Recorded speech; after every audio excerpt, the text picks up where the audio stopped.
What's your craziest stalker girlfriend / boyfriend story?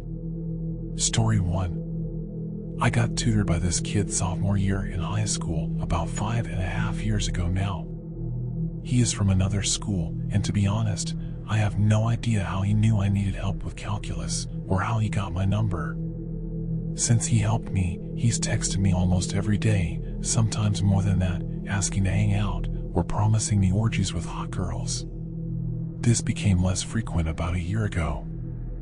I finally thought he had started to leave me alone when the texts started coming again this year. Within the last month, I got a text from him saying, "Hey, you climb, right?" I ignored it. I climb at a local rock gym 3 to 4 nights a week.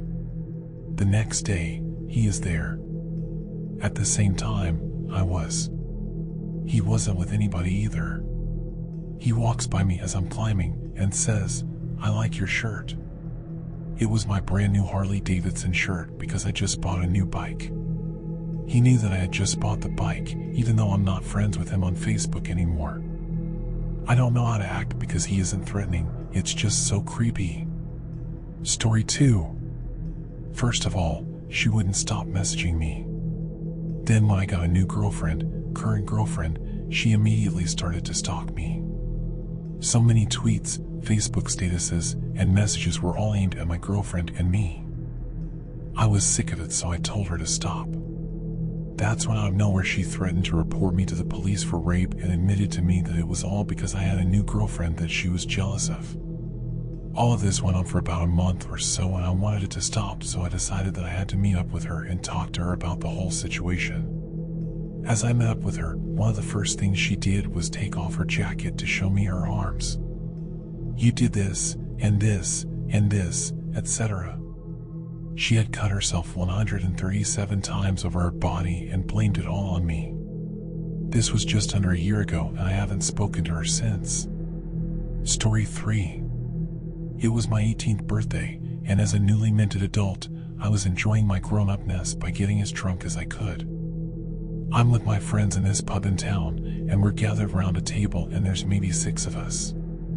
A couple of tables over, there's a group of girls, and there's maybe 6 of them.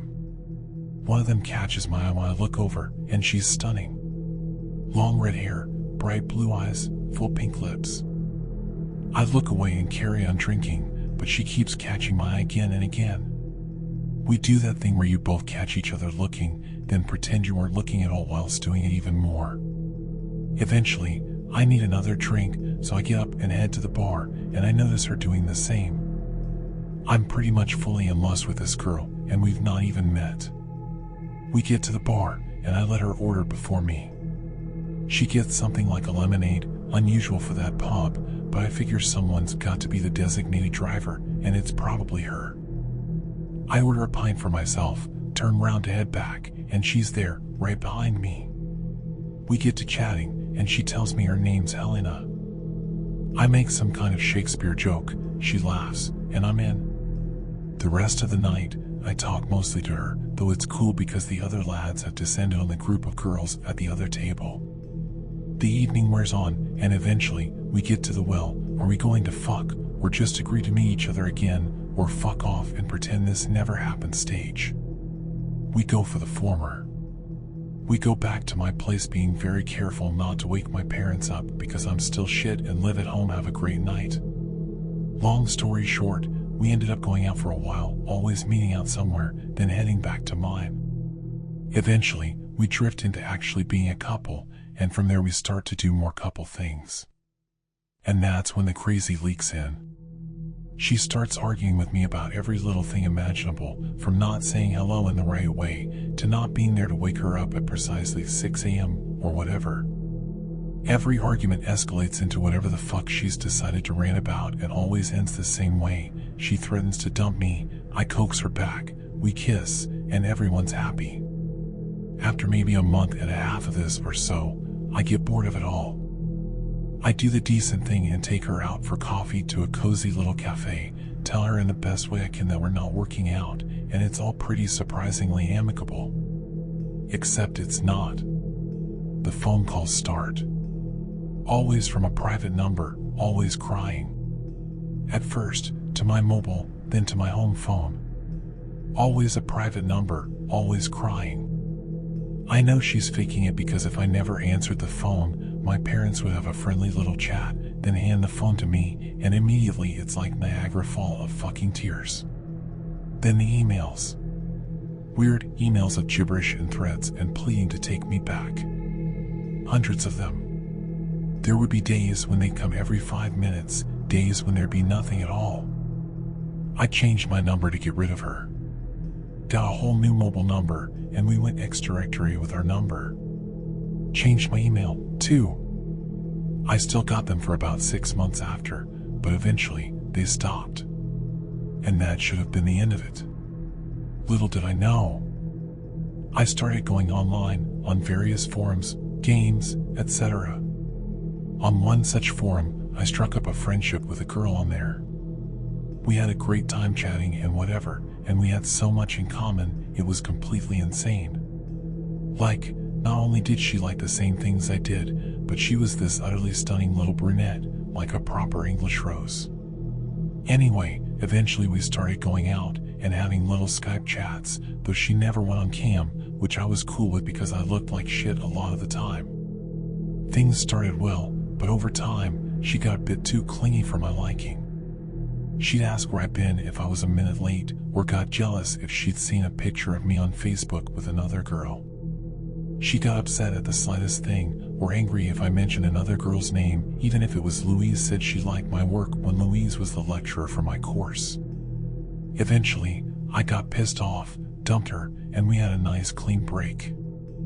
I avoided those forums, changed my Skype, because, remember, I had bad times with my previous ex and communication stuff, and that was that. Not learning my lesson at all, I went on different forums, found another girl, and got to know her, too. She liked most of the same things I did, with enough difference that we could teach each other how to do things, how to appreciate things, and how to like things. She was laid back, too, and compared to the latest ex, she was a breath of fresh air. If I got on Skype half an hour later than I'd said I would, she was cool with it.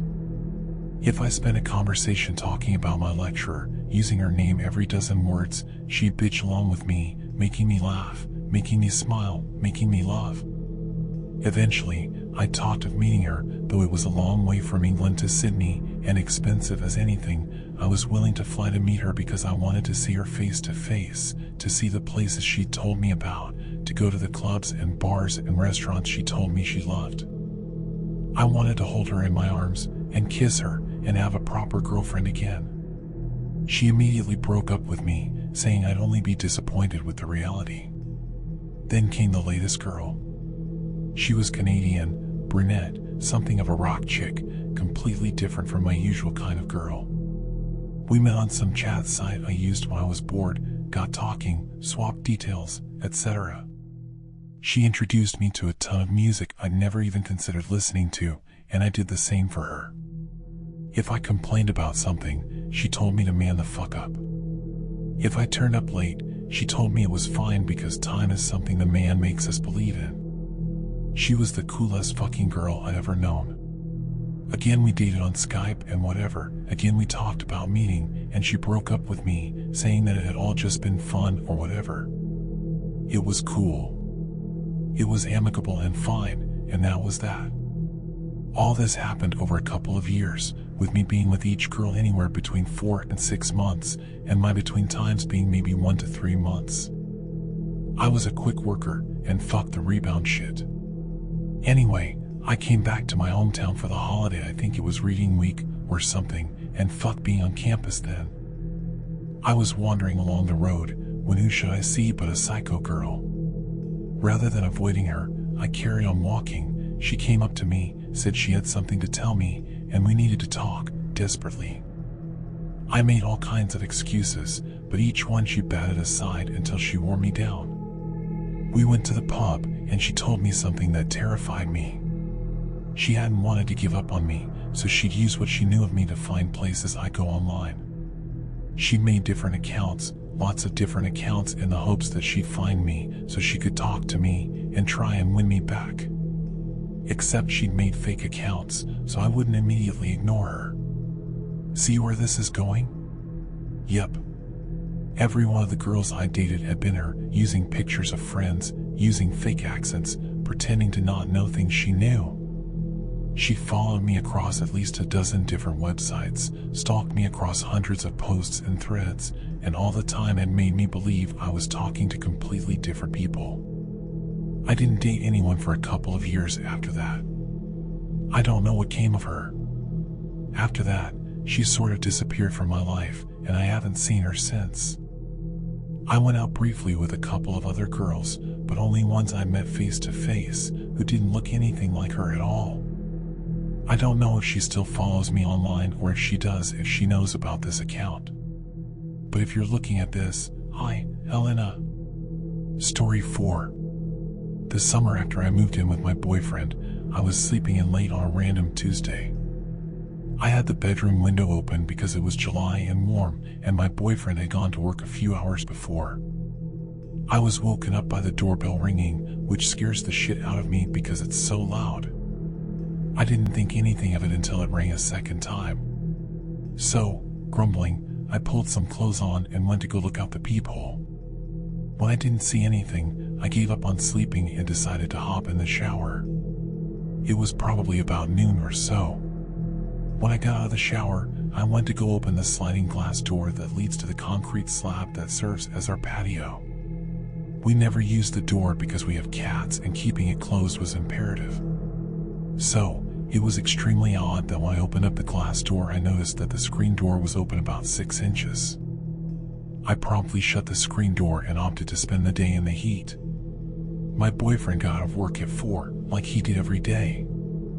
I was sitting at the computer which faces the parking lot and normally would have had the window next to me open, but since I was freaked out that day, I had closed up everything. Had I left the window open, I would have heard him pull into the parking lot and have a conversation with someone. His ex-girlfriend had shown up at the exact moment he came home. The creepy part?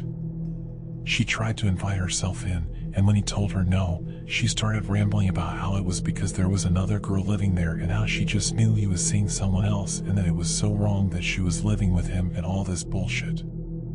I hadn't answered the door, and I hadn't done anything all day but wake up, take a shower, and sit at the computer, all in an area with window blinds. But if you were to get close to the bedroom window, you can kind of see through the blinds. I'm pretty convinced that she was snooping around the apartment that day. It was much too convenient that the doorbell rang and the door was open and then she shows up and somehow knows that I'm living here all within a few hours. He's told me she's batshit crazy, so I'm glad I didn't answer the door. I was so glad when she moved down south. Story 5. When my ex and I moved in together, things didn't last long. Because she paid no rent on the super nice apartment we moved into, I kicked her out. Things were not exactly cordial between the two of us, and she refused to give me back the key to the apartment that was in her possession. I guess one night, someone in the main house that my apartment was behind had a car parked in my driveway. Turns out she thought it was a girl I had over, and she had the key, so she figured, hey, what the hell, I'll pay them a surprise visit. The problem was, it was about 8 in the morning, and she was on her way to class, which was near my house, but it was not reasonable for her to be driving by my house to get there. So she came bursting into my apartment at 8 in the morning after I had worked an 8-hour overnight shift at a bar in Coconut Grove. I was delirious with sleep, but I woke up to the sound of my front door slamming open and someone stomping up the stairs to my room. I had no idea what time it was. My room was blacked out. So I did the only logical thing you do when you hear someone crashing through your house in a very audibly apparent rage. You go for the gun on the nightstand. I almost shot my ex-girlfriend in the stomach with a .40 because she decided to pay me an unannounced visit early in the morning after I had gotten off a long and tiring shift. Another time, I did have a girl over, and she did the same thing. Stopped by and saw someone's car in the driveway. At this point, I had gotten the key back from her. So, she did what any sane person would do and stood outside my door, calling me repeatedly. I had to threaten to call the police to get her to leave. It was super awkward for the girl that stayed the night. Fuck, it was super awkward for me. Story 6.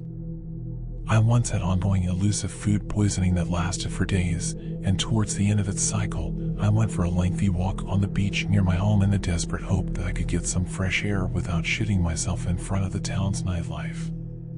That night I met a group of drunk girls, and crowding around one of their cars. They wolf whistled as I passed the car, and to my surprise, I ended up hitting it off pretty well with one of the girls, Alyssa. We exchanged numbers and I went home proud of my achievement. That night I started getting a flourish of random texts from her, telling me how hot I looked and that I seemed to be boyfriend material. I told her that I was interested too and that we'd have to meet up again soon. This was back in the day when I was a poor studying uni student in Australia, so I arranged to meet her the following weekend after I knocked over my study commitments. She was reluctant to wait that long, and over the week, she texts me endlessly, increasingly more desperate ploys to see me earlier. I remember one day on lunch my university friends and I counted the number of texts I'd received from her so far that day. It was around 90. They were a mix of really generic things like, "Miss you to come to mine now, I want to see your sexy face now." I hardly responded to any of them, and she was lucky maybe 1 in 20. The relevant texts. Now, being a 20-something-year-old male, my obvious apprehension regarding Alyssa was mixed with a very primal, groin-stirring curiosity. She was so needy, so pushy. Would she be wild in the sack? Would we balance out and make a fun, feisty girlfriend? So I followed through with our original plans and met her that weekend. I picked her up and we saw a movie at the cinema. After not too long I observed that her text message demeanor didn't match her face-to-face personality at all. She was timid, quiet, and a little quizzical, but nothing like the love-hungry, horny, pushy, crazy girl I'd spent the last week fighting myself over. I was beginning to ease up after the movie, something just clicked. She was just a bit bland for me. I decided that she wasn't for me and that I was cool with that. She made small chit-chat but wasn't overbearing or energy-draining as I'd expected. So, I took her back to my place and we put a horror flick on. Nothing happened throughout the whole movie, no hand-touching, no kissing, no moving closer, or bed wrestling. I had decided that I must have been somehow thrown into the friend zone. So, I took her back to her place. We were in idle at the front of her house at maybe 11:30 p.m., and I told her it was fun hanging out and that we might do it again sometime. I considered the day a failure and was keen to just get out of there. She opens the door to leave and suddenly turns around and lunges onto me, practically eating my face, sucking my lips, and feeling me up through my jeans. I stopped her after a little while. I was prepared to give it a shot, but it just felt weird. She was noticeably hurt and slammed the door and I drove away. By the time I reached my place, I'd received several texts and a chain of insults that ranged from, "Whatever, I don't want you anyway," to "Fuck you, asshole." I replied diplomatically once or twice, to be shut down by another hail of ill-prepared insults. These texts continued for days and days, and even while after I'd stopped texting back, I'd received the occasional asshole out of the blue. My friends thought it was hilarious. Story 7. I had a boyfriend who lived 2.5 hours away. He was in the army and would drive over and get me on a Friday night, bring me to his parents' house for the weekend, and take me home on Sunday. I was 16, he was 18. We'd been together for about 3 months when I was at his on the weekend, and he had spent the entire time on FPS on his PC playing online with his friend who lived 10 doors down the road, if that. Now he said this was his best friend who was being deployed and he wanted to spend some quality time together. I said I understood and that he should have warned me and I wouldn't have come over. He went mental. Long story short, we broke up. The guy drove to my hometown, drove around till he found my 14-year-old sister and her mates at the park, and played them with cider so she'd tell him where I was and what I had been up to. Luckily, I was away somewhere and he couldn't find me. I found him on MySpace a year or so later and he had a photo of me on there entitled "The One Who Got Away." Now, I am 23, he's 25. He's married with 2 children. He added me on Facebook last month. Story 8. This is 10 to 15 years ago. Not my ex-boyfriend, but my cousin's girlfriend at the time's ex. He would follow her everywhere because he wanted to be with her, but she wasn't interested. Her ex didn't like that she was seeing a new man, my cousin. One day my cousin dropped her off on the front steps of her workplace. I think she worked at a bank, but I don't remember. He drove away and thought nothing of it. He later received a phone call from the police that she had been killed on the steps of her workplace by her ex-boyfriend as soon as my cousin had driven out of sight. Her ex had been hiding in the bushes waiting for her. My cousin hung up and killed himself a few weeks later because he couldn't deal with it. He felt like it was his fault for not waiting and watching her go inside. In all reality though, she probably would have been killed by her ex in one way or another.